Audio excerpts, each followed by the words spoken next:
अस्सलाम वालेकुम जी। साडे इलाके दा स्ट्रीट सिंगर माशाअल्लाह आवाज़ बहुत ही सोहनी है। मेरा नाम मोहम्मद अशरफ हैदरी मलंग है जी।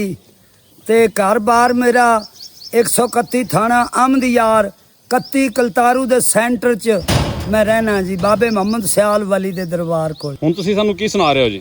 हुण तुहानू जो आखोगे जी तुहानू सुनावांगे। वे सारे नबियां दा नबी तू इमाम सोहणिया, वे लखां तेरे ते दरूद ते सलाम सोहणिया। सारे नबियां दा नबी तू इमाम सोहणिया,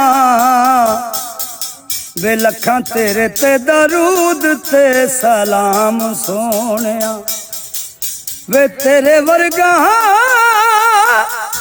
हबीब दस केड़ा है, इना रब दे करीब दस केड़ा है, ना रब दे करीब दस केड़ा है।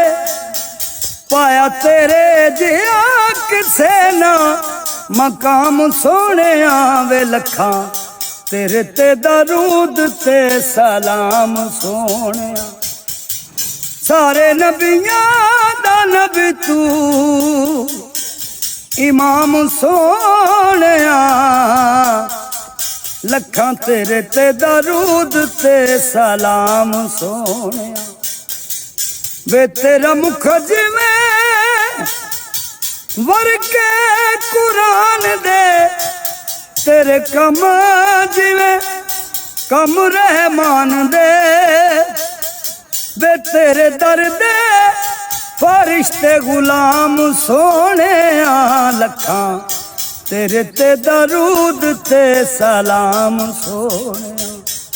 लखां तेरे ते दरूद ते सलाम सोहणिया। वे दरियाए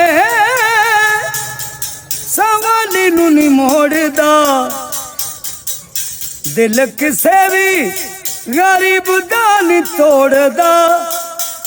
होई तेरे ते नबूवत इनाम सोहणिया, लखां तेरे ते दरूद ते सलाम सोहणिया।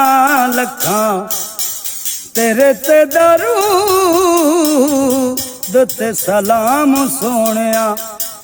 सारे नबियां दा नबी तू इमाम सोहणिया, वे लखां तेरे ते दरूद ते सलाम सोहणिया।